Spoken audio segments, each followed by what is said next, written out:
Oferecimento Devassa One, a devassa colorida em edição limitada. Beba com respeito e moderação.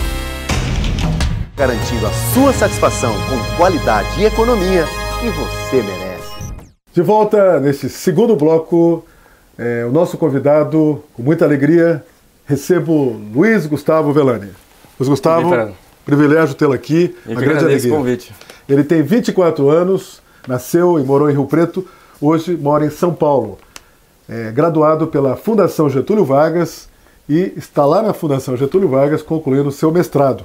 Aos 16 anos, Luiz Gustavo foi para a Coreia do Sul, onde liderou a equipe brasileira numa competição de física. Não é isso? Isso mesmo. Luiz Gustavo, antes de entrar nessa questão acadêmica, eu gostaria que você falasse um pouco sobre a Copa do Mundo que o Brasil recebe, historicamente, em 2014.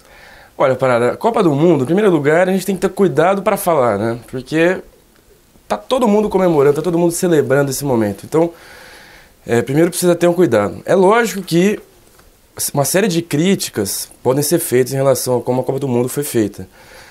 Uma série de estádios com indício de superfaturamento, por exemplo, e estádios como o estádio de Manaus, que não vai acontecer mais nada lá depois da Copa do Mundo.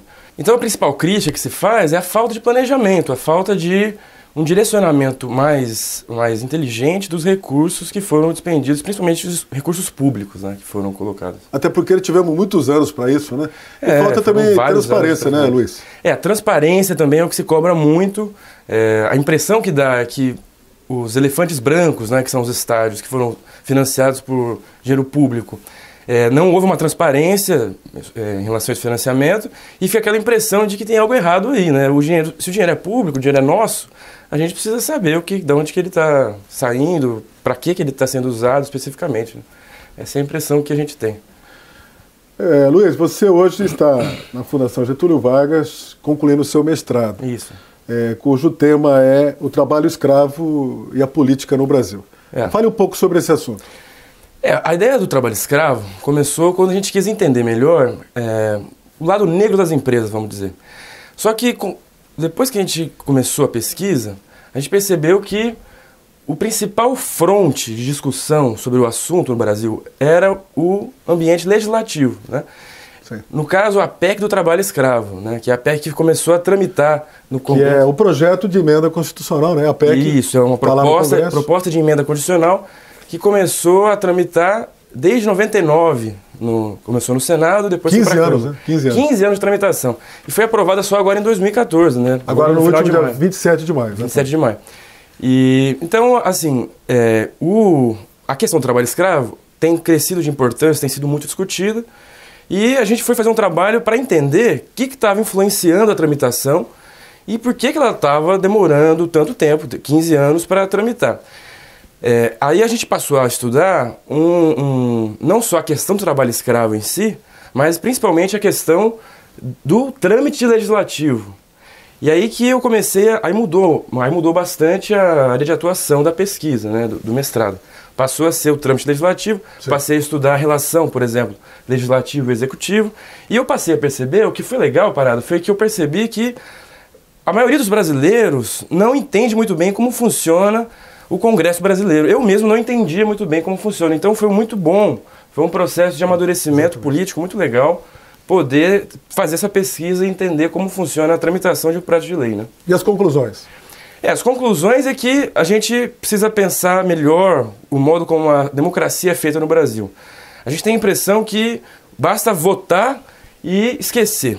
E, na verdade, o parlamentar que está ali, ele está respondendo a uma série de pressões externas. A grande descoberta, pelo menos até esse momento da pesquisa, é que o Congresso é uma grande panela de pressão, que ele recebe pressões de grupos sociais, de mídia, de televisão, de jornal, de ONGs. Então, se não houver uma pressão de um público organizado, de uma associação civil organizada, por exemplo, as leis tendem a não continuarem a sua tramitação. Então, o papel do cidadão é, além de votar, acompanhar o seu parlamentar, né? Cobrar dele. Manda um e-mail, liga no gabinete, né? Os telefones dos gabinetes estão nos sites, né?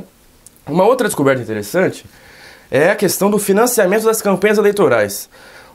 se a gente pegar os dados do Tribunal Superior Eleitoral, que são divulgados na internet, e comparar os dados de financiamento de determinados senadores, por exemplo, comparar os votos desses senadores com os setores econômicos que financiaram suas campanhas eleitorais de 2010, a gente vai descobrir que esses senadores eles estavam respondendo aos interesses desses grupos econômicos. Então é uma questão ética muito complicada o fato de um representante do povo estar, na verdade, defendendo interesses de empresas. Então essa questão do financiamento eleitoral é também uma das principais descobertas da pesquisa. E o nosso convidado neste segundo bloco é o pesquisador e mestrando da Fundação Getúlio Vargas de São Paulo, Luiz Vellani. Vellani, e esse processo todo de mestrado, esse trabalho todo que resultou em inúmeras viagens, né, visitas à Câmara Federal e ao Senado, poderá resultar aí num livro para que a sociedade tenha acesso a todo esse processo? Sem dúvida. A ideia, minha principal meta nesse trabalho todo é que esse trabalho não fique encastelado na academia, né, no ambiente acadêmico. É trazer isso de uma forma acessível, né, sem muito jargão burocrático, sem muita palavra difícil. Trazer isso para um livro, para uma publicação na internet, qualquer tipo de publicação que possa ajudar de alguma forma as pessoas a pensarem o sistema político brasileiro, né? Luiz Vellani, depois de entender melhor aí o funcionamento do nosso parlamento, né, do legislativo brasileiro, quais os desafios hoje da política brasileira, a seu ver? Quais os grandes temas nacionais? Os grandes temas nacionais, na minha opinião, eles estão próximos do que a população está demandando, ou seja, combate à corrupção, maior transparência nos processos legislativos e os processos decisórios em geral, mas eles estão também associados, na minha opinião, a uma participação maior da população, não só nas decisões, não só na pressão, mas na fiscalização, no acompanhamento das decisões, na cobrança, né? Uma das principais coisas que os legisladores levam em conta nos seus votos, nas suas propostas de lei, é como que aquilo vai reagir com o público. Então, se o público estiver atento, prestando atenção, cobrando, o parlamentar vai saber que a ação dele vai refletir diretamente no voto dele na eleição seguinte. Agora, se o público não estiver atento, o parlamentar não vai ter muito motivo para se preocupar com a opinião do povo. Exatamente. Então, é uma questão... A democracia exige uma participação popular. Então, para mim, essa é uma questão que, desde as revoltas de junho de 2013, lá nas grandes capitais, até em Rio Preto a gente teve protesto, né, em 2013, isso ficou bem claro, a falta de representatividade que os nossos representantes estão tendo junto à população brasileira. A população não está se sentindo representada. Só que a população também tem que entender que ela precisa participar mais ativamente. E a gente tem formas de fazer isso, né? Luiz Vellani, toda essa sua experiência, né, de vivência aí nesse trabalho como pesquisador, investigando as ações do Legislativo, traduzindo, isso tudo poderia ser aplicado também numa maior cobrança da sociedade junto ao Legislativo riopretense, por exemplo? Sem dúvida, né? Uma coisa importante que eu percebi é que a gente precisa entender, em primeiro lugar, quais são as atribuições de cada âmbito legislativo, né?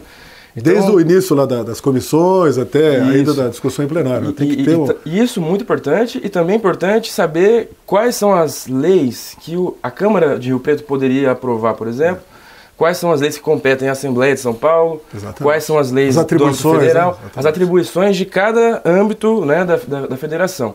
E, sabendo isso, cobrar de cada vereador, por exemplo, o interesse específico de um grupo de pessoas e participar do processo legislativo, né?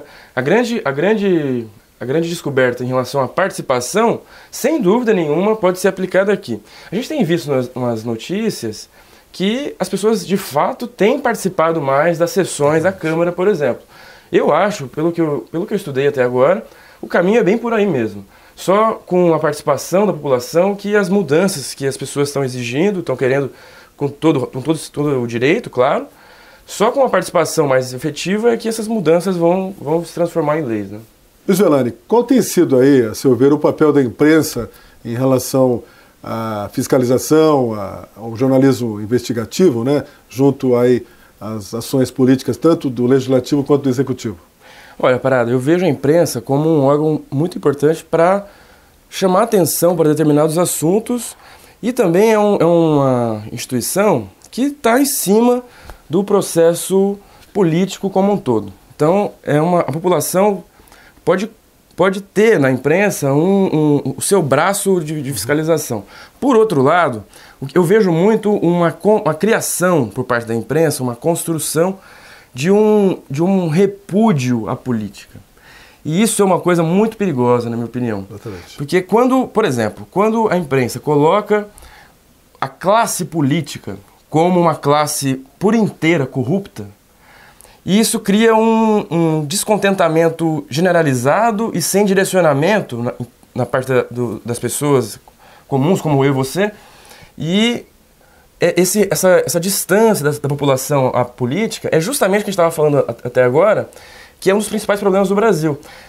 A gente precisa não de distância, mas de proximidade, né? Exato. Se as pessoas que têm um senso crítico, que veem os problemas, que não concordam com os casos de corrupção, por exemplo, ficarem afastados da política, os casos de corrupção e qualquer tipo de erro na gestão pública vai continuar acontecendo.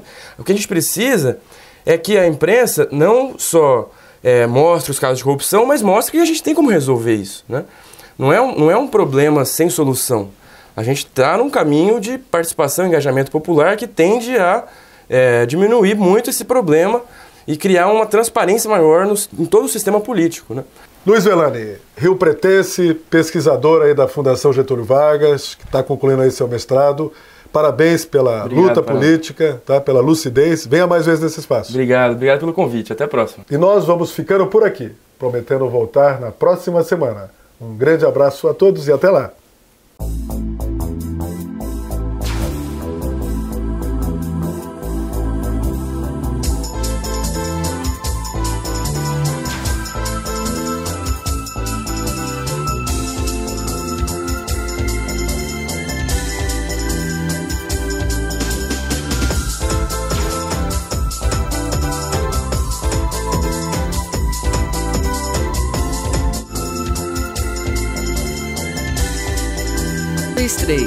Oferecimento